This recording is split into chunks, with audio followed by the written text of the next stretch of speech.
Antelope Canyon is a slot canyon in the American Southwest. It is located on Navajo land east of Page, Arizona. Antelope Canyon includes two separate, photogenic slot canyon sections, referred to individually as Upper Antelope Canyon or the Crack, and Antelope Canyon or the Corkscrew. The sprawling Navajo Nation has no shortage of magical places, but the most photogenic might be Upper and Lower Antelope Canyon, located just outside Page, Arizona. They are a testament to the power of water and time, as over the years, flash flooding has created deep, gorgeous passageways called slot canyons that you can walk through. The name Antelope Canyon comes from an era when antelopes ran wild in the canyons, but the only animals you'll see these days are other human beings. The 600-foot-long stretch of Upper Antelope Canyon, which is also known as the Corkscrew, is the more popular of the two canyons. The walls can reach 120 feet, and it's easier to access. Exploring the half-mile Lower Antelope or the Crack requires walking up and down metal stairways. Visitors to Upper Antelope Canyon are also more likely to see beams of sunlight, which are prized by photographers. While you're in the area, check out Rainbow Bridge, a stunning 275-foot tall rock bridge over man-made Lake Powell. It, too, is sacred to the Navajo, so in order to hike to it, you need a permit from Navajo Parks and Recreation. Antelope Canyon was formed by erosion of Navajo sandstone, primarily due to flash flooding and secondarily due to other subaerial processes. Rainwater, especially during monsoon season, runs into the extensive basin above the slot canyon sections, picking up speed and sand as it rushes into the narrow passageways. Over time the passageways eroded away, making the corridors deeper and smoothing hard edges in such a way as to form characteristic flowing shapes in the rock. Antelope Canyon is a popular location for photographers and sightseers, and a source of tourism business for the Navajo Nation. Private tour companies have been permitted to offer tours since 1987. It has been accessible by tour only since 1997, when the Navajo tribe made it a Navajo Tribal Park. Photography within the canyons is difficult due to the wide exposure range made by light reflecting off the canyon walls. Antelope Canyon is visited exclusively through guided tours, in part because rains during monsoon season can quickly flood the canyon.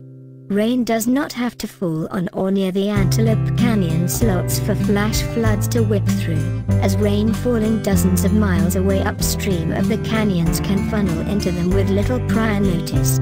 On August 12, 1997, 11 tourists, including 7 from France, 1 from the United Kingdom, 1 from Sweden and 2 from the United States, were killed in Lower Antelope Canyon by a flash flood.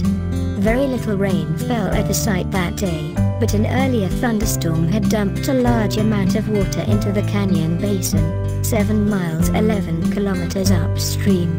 The lone survivor of the flood was tour guide Francisco Poncho Quintana, who had prior swift water training. At the time, the ladder system consisted of amateur-built wood ladders that were swept away by the flash flood.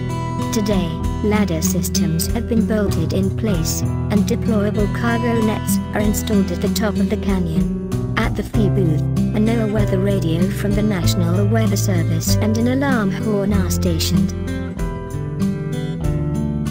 For Upper Antelope Canyon you're looking at about a $32 to $40 entrance fee, and for Lower Antelope it's only $20.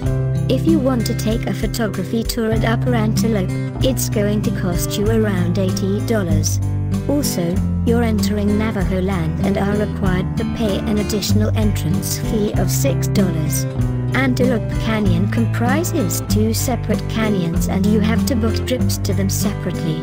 Lower Antelope is less populated with tourists, cheaper to visit, longer, and the canyon spaces are much tighter inside the canyon walls.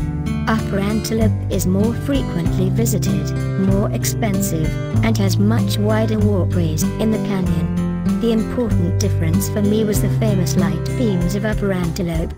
While you can find the light beams or shafts in Lower Antelope as well, Upper Antelope's light beams appear to be more dramatic and seem to be the more guaranteed route for stunning photographs. So which one is right for you? Well, they are both going to blow you away, so you really can't go wrong with either one.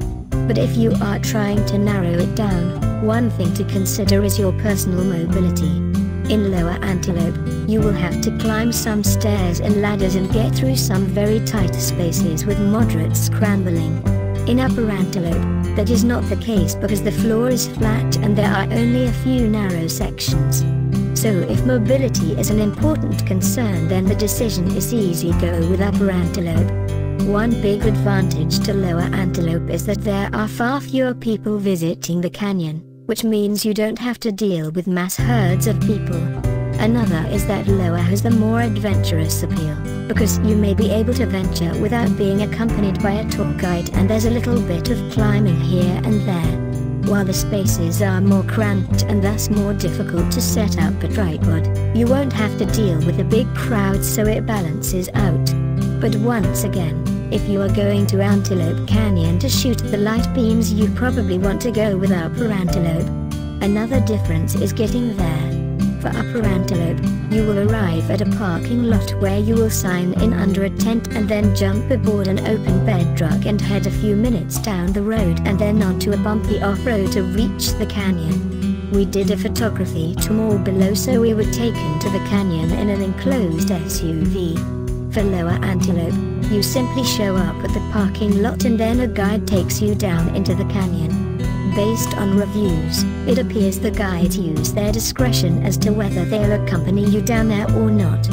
Overall, I think the two main determining factors are mobility and desire to shoot the light beams. But just know, you really can't lose any way you go, and remember, you can always schedule a tour for both. As for my recommendation, I say do both. However, if you can't do both, then I'm on Team Upper Antelope, at least for your first time out there. The light beams in Antelope Canyon are, to me, what makes this place is so unforgettable. They only occur at certain times of the day and only last for a short while, but when they shine through the openings up top, it's truly a sight to see. I highly recommend planning your visit so that you can witness the magnificent light beams. Call the tour guides to see when the best time to come to see the beams is, since the time will differ depending on the time of year. Usually the time will be between 10 and 12 p.m. If you can't get there to see the beams, don't worry, this place is still one of the most mystifying destinations you'll ever visit. The guides in Upper Antelope will take care of throwing sand into the beam to make sure that the light sticks out. Just try to time your shots to make sure you captured the beam when the sand is mid-air. And please, as much fun as we all have throwing sand up in the air, just let the guides handle the sand throwing and work their magic. There was at least one visitor who threw up a handful of sand only for it to shower upon an entire group of photographers in front of me. Suffice it to say, he instantly became the least popular person in the canyon.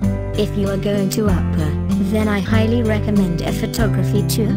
The main reason is that there are so many people in the canyon, especially during peak hours, that you will struggle to find room to set up for shots and struggle even harder to keep others out of your pictures. Also, most guides don't allow others on non-photography tours to use tripods, so there goes your chance at getting professional quality shots. I chose Adventurous Antelope Canyon for my photography tour. Now, the photography tours are expensive but worth it. Our guide was a youngster, but he did a great job of keeping everyone else back and out of our shots. He also directed us on where to set up for the shots.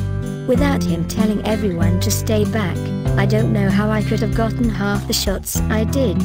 The guide also gave us some good tips on shooting in there. I only had 2 real complaints with the tour. First, our tour guide initially told us no taking HDRs, presumably because it would slow down the tour. I paid way too much money to be told I couldn't shoot HDRs, so I ended up shooting them anyway. That's all I have. Seeing Antelope Canyon is one of the most amazing things I've done in life so far. Even if your photography tour gets a little hectic, you'll still leave the place thoroughly impressed with its natural beauty.